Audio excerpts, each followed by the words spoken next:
Continuando con nuestro espacio Enlace Semanal, tenemos ahora la oportunidad de conversar acerca de un tema de mucho interés y de mucha actualidad. Todos sabemos lo que ha venido ocurriendo en Venezuela desde el fin de semana pasado, cuando Estados Unidos decidió ingresar y extraer al presidente y la primera dama, y se ha producido una especie de cambio, por lo menos en el mando principal, y son muchas las expectativas y las esperanzas que se han abierto, especialmente para esos 8 millones de venezolanos que tuvieron que salir corriéndole al régimen y que se encuentran en nuestra América Latina y el mundo distribuidos. Por esa razón hoy hemos querido invitar con nosotros a la presidente de la Asociación de Venezolanos en Santiago de los Caballeros, y es para nosotros un gran honor y un gran placer recibir de nuevo, porque ya había estado con nosotros, a Carolina Martínez. Buenas, bienvenida. Saludos. Nos gustaría, Hola. Carolina, de inmediato escuchar de ti lo que ha pasado en ustedes interiormente ante esta situación que se ha dado en Venezuela. ¿Cuáles son las expectativas y qué esperan ustedes que pase de aquí en adelante? Y agregado a eso, Cerda, que cuente también un poco de lo que están allá sus familiares también. ¿Qué han sentido? Sí, bueno, antes que nada, gracias por la invitación. Es siempre un placer estar aquí. Mira, lo que sentimos interiormente, lo que estamos afuera, fue un momento de entusiasmo, de esperanza, porque son muchos años viviendo en represión, viviendo con carencias nuestros familiares. Esto ha hecho que, bueno, casi 9 millones de personas hayan salido del país. Los que salieron del país no salieron a hacer turismo, salieron por persecución, por hambre, por muchas situaciones que pasan en Venezuela. Y para nosotros es un inicio de esperanza. Los que están en Venezuela, Nicolás, están un poco a la expectativa, porque como saben, parte de la transición es a veces negociar con personas que son del mismo régimen, pero lo importante es que esto está pasando. Vamos a ver cosas en estos momentos que no nos gustan, caras que no nos gustan que siguen ahí, pero creo que es el inicio de un camino que nos va a llevar a recuperar nuestra democracia. Pero ¿no sienten ustedes que con la asunción de la vicepresidenta puede seguir el régimen dominando independientemente de las reacciones que hay fuera? Y de igual forma también, ¿qué es lo que se ha dicho de la izquierda, no solamente en Venezuela, sino en el mundo? Inclusive aquí en Santiago ha habido movimientos de dominicanos que quizás no viven ni conocen de cerca lo que ustedes sí han tenido que pasar en Venezuela y que muchos han abandonado su nación, su patria. Sin embargo, ellos lo que dicen es que es una intromisión de los Estados Unidos hacia ustedes. Claro. Mira, en relación a lo primero, el hecho que continúe la gente del mismo régimen en el poder, bueno, yo creo que de la manera que sacaron al dictador, ellos pueden tener una idea de lo que les puede pasar a ellos si flaquean. Sin embargo, sabemos cómo actúan y sabemos que ellos van a querer ganar tiempo. Recientemente anunciaron que iban a excarcelar personas y hasta ahora no han encarcelado más del 1% de los presos políticos, porque dentro de ellos hay pues una discusión de que si acatamos las leyes, las normas, lo que nos están pidiendo o no. Hay una fractura interna y eso se está viendo, que unos quieren pues cumplir con los compromisos que tienen, en este caso con Estados Unidos y con la democracia, y otros que no lo están permitiendo que eso ocurra. En relación a la izquierda en el mundo, si tú ves, son grupos minoritarios. Qué pena que las personas que están pidiendo porque liberen a Nicolás Maduro, los que están haciendo marchas, que como ves son grupitos pequeños, primero, Sí. y segundo, no son venezolanos. Eso es lo más triste. No son venezolanos. Si tú ves, la gran mayoría de manifestaciones en el mundo a favor del régimen no son venezolanos. Entonces yo creo que ese es un problema de poca empatía. También, como sabes, este régimen compró muchas conciencias en el mundo, apoyó elecciones para que los izquierdistas ganaran, y ese es el debate. Mucha gente, yo recuerdo que una vez vi una persona de aquí con un chándal de Venezuela y le digo, oye, tú que tú tienes otras ideas, me dijo, no, porque tú sabes, en esa época con Chávez. Nos llevan a Venezuela, nos dan de todo, nos dan ropa, nos ponen en buenos hoteles, hacemos fiestas, entonces para que vinieran a estos países a hablar bien del régimen. Entonces, imagínate. Esas expectativas con relación a la presidenta que se ha quedado y que aparentemente mucha gente entendía que Estados Unidos no iba a permitir que ella continuara, pero que hay quienes han justificado diciendo que justamente no se puede llegar, desbaratar todo lo que en cierto modo mantiene el orden en el país, porque estemos claros, en estos momentos la presencia en la misma población, presencia de ese grupo madurista es grande, porque muchos de los que no simpatizaban con el régimen salieron del país y no han podido entienden que no es el momento de regresar. Entonces hemos visto que Estados Unidos ha dicho como que con quien hay que negociar para que en cierto modo todo se mantenga en calma y pueda producirse la transición que ellos esperan, es justamente con las actuales autoridades. ¿No tienen ustedes temor de que eso pueda salirse de las manos y que ellos, por ejemplo, complazcan a Estados Unidos en sus aspiraciones económicas de manejar el petróleo y algunas otras cosas, y que entonces se queden ellos en el poder también por eso? Mira, hay varias cosas que yo quiero decirte. Primero, el tema del petróleo es como un tema frecuente, una pregunta frecuente, que Estados Unidos quiere el petróleo, pero tenemos 26 años dándole petróleo, regalando el petróleo a los cubanos, a los chinos, a los rusos, no solo el petróleo, todas nuestras riquezas. Sabemos que son muy malos, pero también tenemos que entender que en la historia, en todas las transiciones, o en la gran mayoría, han tenido, la persona que se queda para esa transición es una persona del mismo régimen. Pasó aquí, ha pasado en todas las... Eso es parte del camino que hay que tener hacia la democracia. Otra cosa importante es que quizás la gente no lo ve, pero esta presión que tiene Estados Unidos contra ellos está haciendo que ellos mismos se desmoronen, que ellos mismos arreglen lo que ellos armaron. Entonces, ellos mismos se están autodestruyendo, no es otra persona. Y, por ejemplo, tenemos un presidente electo que si hubieran dejado que todos los 8 millones que están afuera hubieran ido a votar, pues ganó con el 75, casi 80% de los votos. Pero si lo traemos ahora con este desenlace, con estas personas malvadas que siguen ahí, pues la democracia no va a durar. Eso es así. Entonces, aparte de eso, también en el día que se llevaron a Nicolás Maduro, no sé si se dieron cuenta, que las fuerzas militares, muchas no respondieron. Entonces, eso nos hace ver, hace tiempo decían que el 80% de los militares no estaban con ellos. Entonces, si acaban con todos, hay inocentes también, hay gente que están ahí porque están obligados o están esperando un cambio. Entonces, hay que hacer una depuración para que se queden los que sí están con la democracia. Entonces, hay que ver el que ha hecho... el que ha sido represor, hay que meterlo preso, pero el que está haciendo el bien. Bueno, ayer estaba leyendo una noticia que fueron 3 militares que venían con meses haciéndole seguimiento a Maduro para ver la ubicación, y que antes de entrar los sacaron a esos 3 militares, que supuestamente ellos fueron los que tenían mucho tiempo dando, los que habían visto cómo era la casa, que ayudó a armar la casa en Puerto Rico, que era donde practicaban los militares estadounidenses. Entonces, realmente hay que depurar, porque hay mucha gente mala, pero hay muchísima gente buena en las filas militares.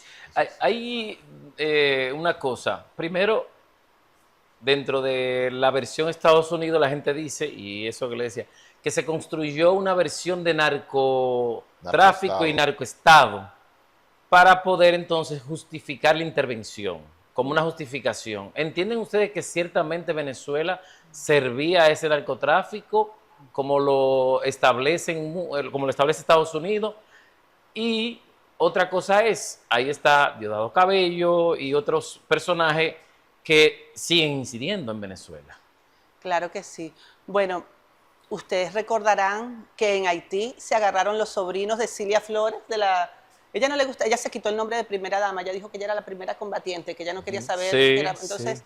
los sobrinos de ella lo agarraron en Haití con muchísimas toneladas de cocaína y fueron juzgados en Estados Unidos y sentenciados, pero la administración anterior los indultó porque hicieron un diálogo para ver si así ellos hacían elecciones libres y tal, pero ellos fueron sentenciados y ellos los agarraron infragantes y demostraron que los engalantes presidencial en Venezuela lo usaban para sacar droga. Entonces, esa excusa de que eso se lo inventó ahora Estados Unidos para atraparlo no es. Y además no es un presidente, él ha perdido elecciones.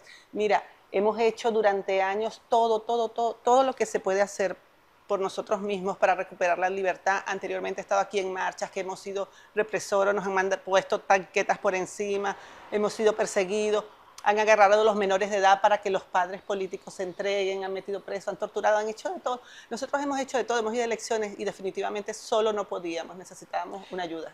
Esa incidencia y seguimiento de Cuba hacia Venezuela, y se confirmó que incluso lo que servían de anillo de seguridad de Maduro son cubanos. Entonces, ¿cuál es esa relación tan cercana? Porque no confían en los venezolanos, no confían porque, ¿sabes? Yo siento que, por eso digo que hay mucha cantidad de militares que tiene que estar a favor del pueblo, por eso hacen eso. Y agarraron esos supuestamente 32 o 37 que están en el anillo de seguridad del dictador, pero y los que están en otros puestos, cuidando a otras personas del régimen. No sé si saben. O sea, son más. Claro, y el grupo de inteligencia. Claro, es un grupo que está metido allí, claro que sí. Esas personas que reprimen en las cárceles, la mayoría son cubanos. Claro que en las sí. cárceles. Claro que sí. Mira, no sé si sabes que la ministra de Turismo en Venezuela es una cubana, que la trajeron para ponerla ministra de Turismo en Venezuela.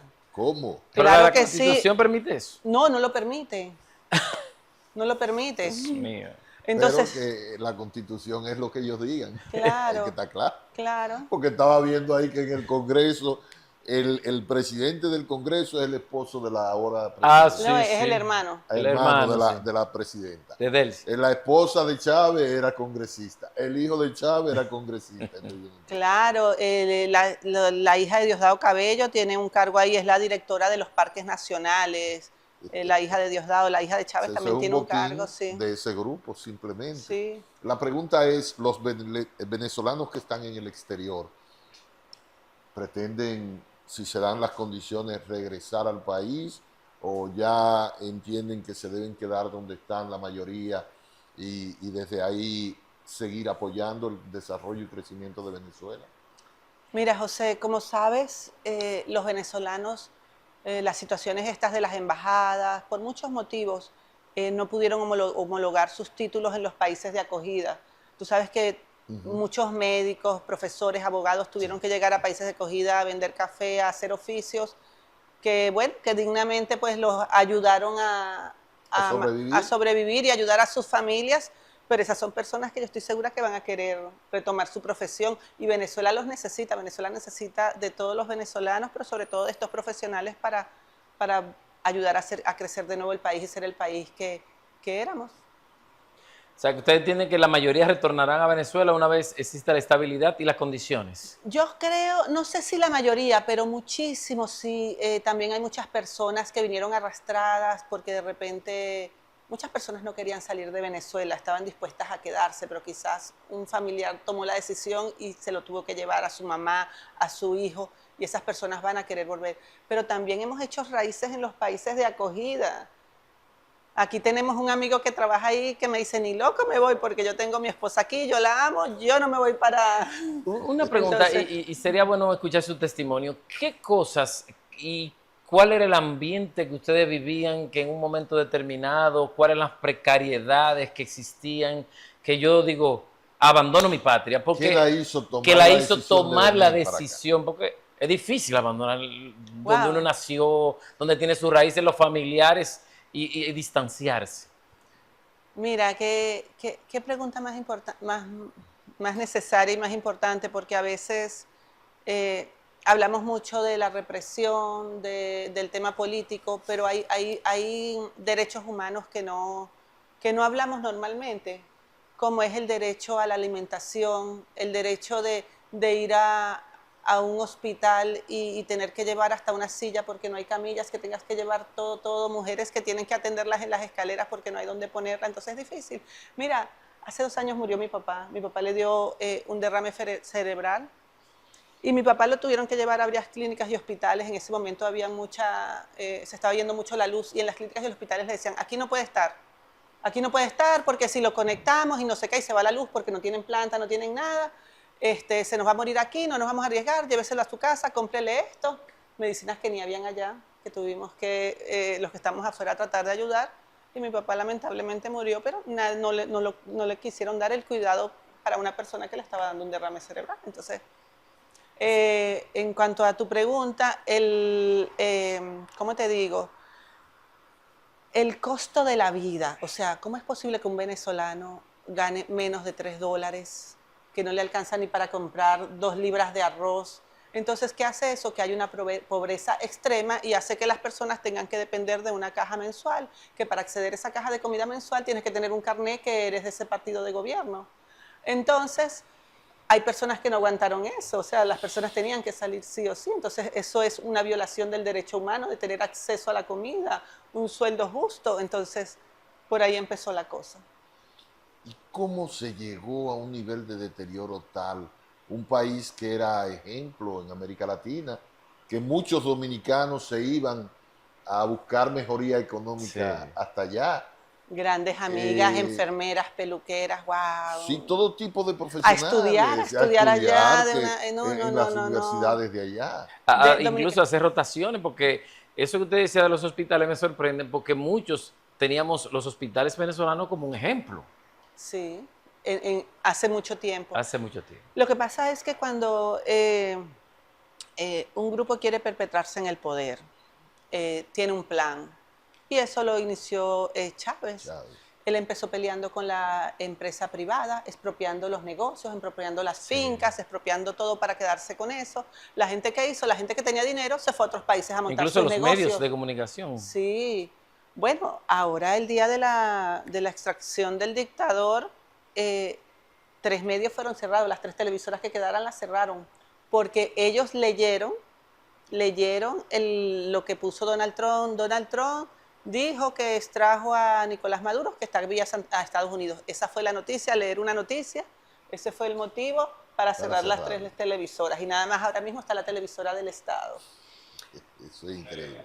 Entonces, la clase media, pues ya no habían empresas donde trabajar, empezaron con el control de todas las empresas, a deteriorarlas, y la clase media tuvo que empezar a salir, empezaron a ahorcar a la clase media, y ya pues se quedaron la mayoría de los pobres que fueron saliendo. Gracias a Dios, República Dominicana era uno de los pocos países que tenía vuelos, por eso vino gente para acá, pero la gran mayoría salió por tierra, por Colombia. Tenemos países que hay millones de gente, 3 millones de personas en Colombia, y en Perú y en todos esos países, en Chile. Entonces, eso es, hay divisiones de familia que yo espero que en algún momento se puedan encontrar. Yo posiblemente no volvería a vivir, pero yo tengo tantas ganas de gozar a mi abuelo, que mi abuelo tiene 98 años y no quisiera tener que ir cuando muera, quiero disfrutarlo tanto. Y bueno, así es la situación, fueron deteriorando poco a poco, fueron... por ejemplo, estaba el tema este de Fede Cámaras, las asociaciones de empresas, todo eso lo fueron acabando con todo eso y teniendo el control. Y así fue, los jueces, Chávez tenía un programa semanal que decía, destituyanme a tal juez porque sacó o porque no dio la orden que él quiso. Entonces, imagínate, ahorita no hay el partido de María Corina Machado, bueno, está todo preso, o fuera o preso. Él, ese y de muchos partidos. La pregunta es, Corina, ¿qué papel va a jugar ahora, entiende usted? Bueno, yo creo que si María Corina no hubiera jugado el papel que ha hecho hasta ahora, esto no lo hubiéramos logrado. Ella volvió a unir a los venezolanos, volvió a inyectarle esperanza. Ella, en Venezuela se hicieron unas primarias, se convocaron unas primarias y a ella la inhabilitaron para que no participara. Ella buscó una señora para que fuera presidenta, para apoyarla, y no se la aceptaron. Creo que fueron 2 señoras. Y entonces ella después buscó a don Edmundo y dijeron, no, este señor no va a ganar, lo vamos a manipular y no sé qué. Y resulta que fueron a unas elecciones con Edmundo y pasó lo que pasó. Entonces, yo creo que María Corina es parte fundamental. Anoche el presidente Trump dijo que la semana que viene se va a reunir con él. Y yo creo que ella es parte fundamental. Ayer vi una entrevista de ella donde ella, pues, porque ella ha salido poco, porque ella dice que no se mete en los temas de Estados Unidos, con el tema del narcotráfico, con las decisiones de atrapar a sus delincuentes y eso. Pero ella también dice que por un lado, qué bueno que ellos mismos han tenido que hacer que ellos mismos se destruyan, porque ellos tienen que ahora tomar decisiones y avanzar a una transición. Finalmente, me gustaría saber qué ustedes esperan. ¿Tienen la esperanza de que puedan haber unas elecciones libres ya próximamente? ¿O por el contrario, que la transición sea moderada paulatinamente? Mira, los venezolanos quisiéramos que esto fuera lo más rápido posible y hay dos posibilidades. Aceptar las elecciones, que están las actas en Panamá resguardadas porque tenemos un presidente electo, ¿sabes? O que se llamen elecciones. Yo creo que son dos posibilidades reales y que tenemos que estar preparados, que se nos permitan a los venezolanos que estemos fuera de Venezuela votar. Que también las elecciones que ganó el doctor Edmundo fueron en Venezuela, con la represión ahí, o sea, la gente se armó de valor y fue a votar en contra de ellos. Nosotros no pudimos votar. Ustedes no pudieron votar. No pudimos votar. Imagínate, en unas elecciones que nos permitan a votar a todos, eso sería maravilloso. Entonces, mi llamado uno a la gente, a los venezolanos, un poquito de paciencia, que aunque no nos guste lo que está pasando, ponernos en oración y saber que hay un camino, que esto se va a lograr. Y también yo quiero hacer un llamado a las personas a que entiendan que lo que está pasando en Venezuela es diferente a lo que ha pasado en todos lados, a estas personas, a estas pocas personas que no son venezolanas, que saben a manifestar, que sean un poco empáticos, que se vean en el espejo de Venezuela. Tenemos que cuidar la democracia para que nunca pase lo que nos pasó a nosotros. Bueno, agradecerte, Carolina, que hayas estado con nosotros. Realmente nos ponemos en el cuerpo y alma de ustedes. Sí. Gracias. Y sobre todo será la solidaridad de nosotros como nación, como persona, a ustedes, que la verdad es que con el testimonio que hemos escuchado hoy, entonces nos hace identificarnos más con su situación. Bueno, que me gustaría, Carolina, que tú nos digas tu opinión acerca de la posición que ha asumido República Dominicana oficialmente. Sabes que te iba a pedir la palabra, porque cuando Nicolás dijo eso, realmente el dominicano ha sido tan especial. Yo creo que somos como hermanos. Yo siempre digo que Dominicana parece un estado de Venezuela, o Venezuela quizás una provincia dominicana, porque somos tan parecidos. Pero el dominicano ha entendido tanto nuestra posición, y realmente el dominicano y al gobierno nacional tenemos que agradecerle mucho, porque nos hizo entrar en un plan de normalización en un momento difícil, en pandemia, y a pesar de todo, pues nos ha seguido apoyando. Estas cosas muchas veces no se publicitan, pero por ejemplo, que hayan agarrado 2 aviones que estaban aquí, que lo haya permitido. Hay países que no permiten eso, que ha ayudado mucho con la verdad, con las pruebas, para que se sepan lo que han hecho estos dictadores, porque ellos tienen dineros y propiedades en todos los países, y estos han sido claros, y de verdad que amor con amor se paga. Nosotros, con los dominicanos, de verdad, en el corazón siempre. Yo soy dominicana, tanto como venezolana, y siempre donde esté, pues lo voy a decir, el calor del dominicano es increíble, de verdad. Este apoyo nunca lo vamos a olvidar. Será, aunque estamos despidiendo, pero hubo una reacción esta semana que fue del expresidente Leonel Fernández. ¿Cómo la toman ustedes los venezolanos? A pesar de que la mayoría del pueblo dominicano ha estado muy identificado con ustedes, pero la reacción de él. Mira, no voy a reaccionar a eso, pero sí te voy a decir que ahora, ¿sabes que las personas que detiene Estados Unidos siempre terminan hablando para negociar su salida? Cuando Nicolás Maduro y todas estas personas que vayan a atrapar hablen, hay muchas personas que han hecho que esta dictadura se alargue, que han llamado a diálogos falsos, que han estado apoyando, que no han hablado a tiempo, que han estado apoyando las sinvergüenzuras que han hecho el régimen, que son cómplices, y todo eso se va a saber. Todo eso se va a saber, todo lo que ellos han hecho en cualquier momento se va a saber. Creo que habló tarde, eso es solo lo que puedo decir, pero todo se va a saber, todo el daño todos los cómplices que ha tenido el régimen para mantenerse, se va a saber. Bueno, agradecemos a Carolina Martínez, presidenta de la Asociación de Venezolanos aquí en Santiago. Ya ustedes escucharon el testimonio de parte de nuestro del equipo y del país, nuestra solidaridad a los venezolanos que viven aquí y los que están allá, a sus familiares. Así que gracias por acompañarnos y a los amigos también, Cerda. Así es. Esperamos que nos acompañen el próximo domingo en una entrega más de su enlace semanal. Bye, bye.